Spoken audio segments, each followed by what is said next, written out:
It's job reports week, first week of June, which is crazy to me. And foreclosures are up, which is really kind of weird. It is, but it isn't. And I'll show you why I say that. Hopping into this, we got some, I think, really good real estate data today. Look, rates are up. They're still in that high, mid six, give or take, right? The 10-year treasury.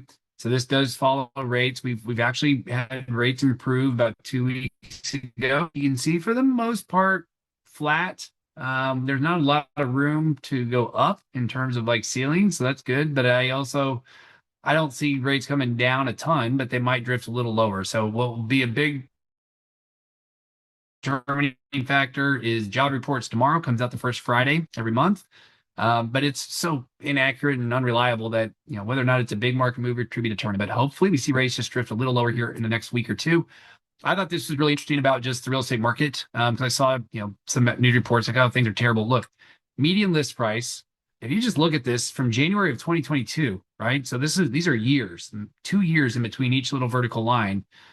Man, for the most part, like that somebody I saw, it's like if this is an EKG of your heart, you're like, yeah, it's pretty normal. Like it's up a little, down a little, up a little, down a little, but it's very consistent and it's cyclical in terms of like the seasonality of it. Like they're all very evenly spaced, seasonally adjusted. So it's up, then it's down, it's up, it's down. So to me, the median list price, it's been kind of sideways. In days on the market, similar, vacillating somewhere between 50 and 75 days for many, many years. I mean, even go back to instance, it's 75 days on the market and then it goes down to 50 and then it's 75 and it's 50 and it's seasonally, right? So if you look now, and I'm not sure exactly when this data is released, but this is realtor.com relatively current. It makes sense that the days on market are going to be down during the summers when more people are buying. So to me, you got this gloom and doom, like, oh man, woe is me. Look, at the end of the day, these graphs are very telling, in my opinion, as far as just the median days on the market and the median list price. So in terms of active listings, I thought this was fascinating. So comparing today's active listings versus pre-COVID. So pre-COVID, we got Texas, 1, 2, 3, 4, 5, 32% on the left. Texas and 32%, meaning we have 32% more active listings today than we did before the pandemic. So that's a lot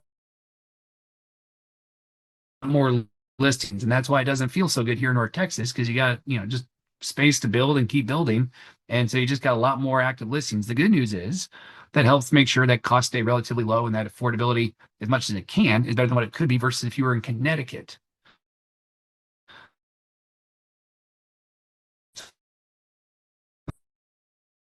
We've been talking about how New England just it's Rhode Island, Jersey, Vermont, um, New York, Pennsylvania. I don't know, yeah, Pennsylvania's New England, but they don't have inventory. So what does that do? It drives up prices and it makes it really hard for buyers to find something to work. So again, I will take being on the left side of this chart.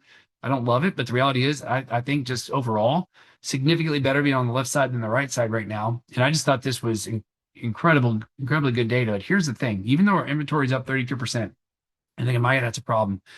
This is our migration into Texas. We are we are the fastest growing state by a lot. So check it out, guys. Like California has a mass exodus. So of course, they're not on this thing. People are leaving California, but I mean, we are practically double Florida. So the next closest. So we have so many people coming in that yes, we have 38% more or 32, whatever that number was, active listings. The reality is we have the migration to absorb that. So this isn't some, doom and gloom scenario. So all those other states, I didn't compare them, but the other states that in the previous slide, if they don't have this type of migration, they have a real problem, no question. But at least we have the inventory coming, or the migration here to come eat up some of that inventory. This is the same stat. I've seen it year over year over year. I'm just sharing because I haven't seen it for a hot minute. The average homeowner has an average net worth that is 430,000 compared to the 10,000 for renters. And there's a lot of things that skew that number, but it's still 43 times the net worth. So homeownership's amazing. Cost has rise. Seen the record buyer age hit a record 40 years old. I've seen that stat before. So I think I've seen mid 30s to, is my, what I believe more of that data, but I'm just sharing that with you here to see it. FHA delinquencies, which I'm going to show you even more stats. So I said in the beginning of this video, foreclosures. I think this is really good intel. If you guys look at those lines, look at how much more FHA is compared to all the other loans. The green line is all loans total. And you can see just as an outlier, you got FHA is so much more. So if you put those, the 11.88 and all that stuff, you put it all next to each other. Come on, there it is. You can see the same thing, the same numbers up top, right? It's 3 times more likely for foreclosures with FHA than they are for the average of all the loans. It is literally 5 times or close to 5 times more from a 2.75% from, we'll call it 4 times round numbers, 4 times higher, which is crazy to me. So it's the highest level since COVID. 75, 3 out of 4 of the metro areas saw an increase in all these foreclosures. I just thought that was incredible to me. The actual foreclosures, here's the good news. If you guys look down the bottom right, the amount of foreclosures are minimal, but in terms of delinquencies and what's happening, like it's crazy how they go through this and you can see the numbers at the stages between early stages and all those other things.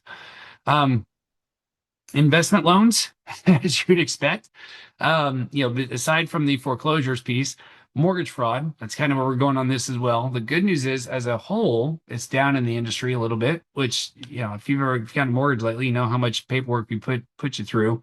But the reality is, investment loans, the normal is 1 out of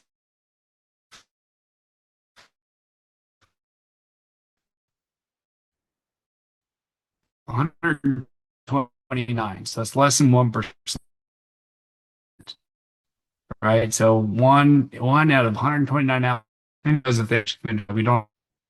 So you're talking 3 times the amount of fraud going if we're going to get beat up more than normal. And then lastly, let's have some fun, guys. Let's see what we got here today. I thought this was absolutely astonishing. I've not been there and I kind of want to now. Boeing's, I knew they were big, right? But they have a factory that is 100 acres, like big. And it's the largest building in the world. I had no idea in terms of square footage, right? And I've seen the Tesla. If you haven't gotten down to Austin on I-35, I guess it's the 130 tollway.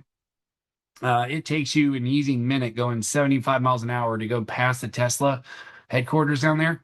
This is 33% larger than that. And that's what blew my mind because I do have some relation to this in terms of I know how big that Tesla factory down there. And holy smokes, this is 3 times or a third bigger than that. Lastly, product of the week, foreign nationals. If you know somebody that wants to buy, who's not a citizen of the United States, you must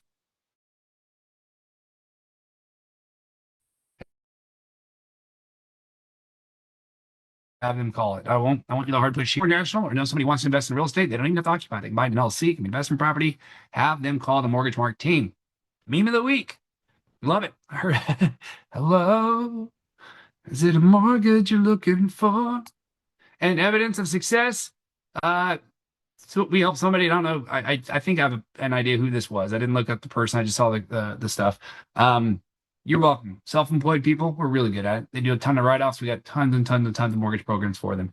You know what to do though. Share, subscribe. I thought today was really good and educational. Hope you thought the same.